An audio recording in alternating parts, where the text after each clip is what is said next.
네, 존경하는 우원식 국회의장님 그리고 의원님 여러분, 두 건의 특별검사법에 대한 정부 측 입장을 말씀드리겠습니다.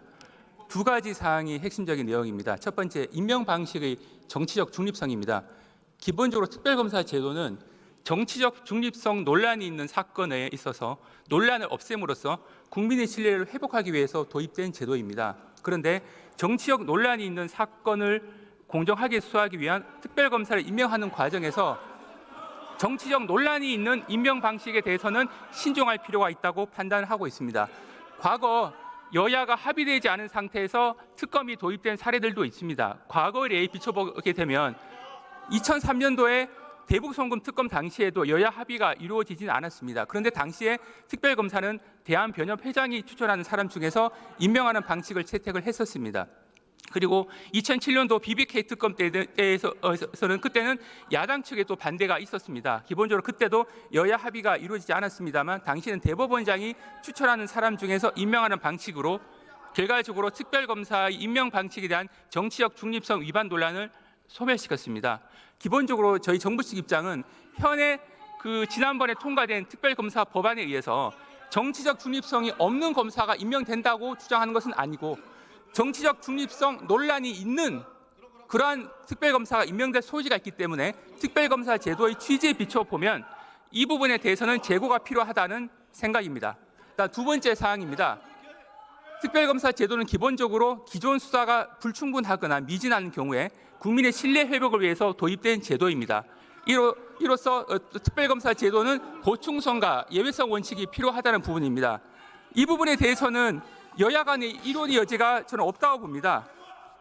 2003년도 12월 달에 당시에 노무현 정부 시절에 측근 비리 특검법에 대해서 제의요구가 있었는데 당시 이 국회에서는 이런 발언이 있었습니다. 특별검사법의 수사 대상은 1차적으로 검찰이 수사를 마쳤거나 불수사 방침을 천명한 사건으로 제한되어 왔고 그렇게 하는 것이 특검의 보충성의 원리에 부합됩니다. 이것이 당시에 임채정 의원께서 하셨던 말씀입니다. 21년 지난 이후에도 이러한 주장은 타당하다고 생각합니다. 마지막으로 이 정부 측은 특별검사 제도 자체를 반대하는 입장은 아닙니다. 첫 번째, 임명 방식의 정치적 중립성이 확보가 돼야 될 것. 두 번째, 이 보충성 원칙이 유지가 돼야 될 것. 두 가지 사항은 핵심적인 사항입니다. 그래서 이 두 가지 사항에 대해서는 국회에서 충실한 검토가 필요하다고 판단합니다. 이 부분을 고려하셔서 다시 한 번 더 세심하게 판단해 주시기 바랍니다. 감사합니다.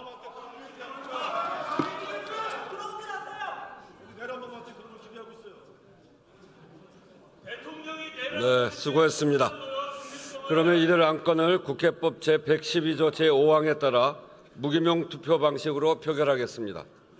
그리고 이들 안건은 헌법 제53조 제4항에 따라 제적위원 과반수의 출석과 출석위원 3분의 2 이상의 찬성으로 의결한다는 점을 말씀드립니다.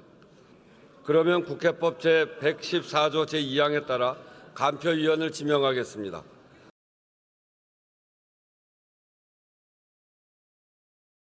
윤석열 정부의 위헌적 비상계엄 선포를 통한 내란 행위 등의 진상규명을 위한 특별검사 임명 등에 관한 법률안 제2의 건은 총 투표수 300표 중 가 198표, 부 101표, 기권 1표로서 부결되었음을 선포합니다.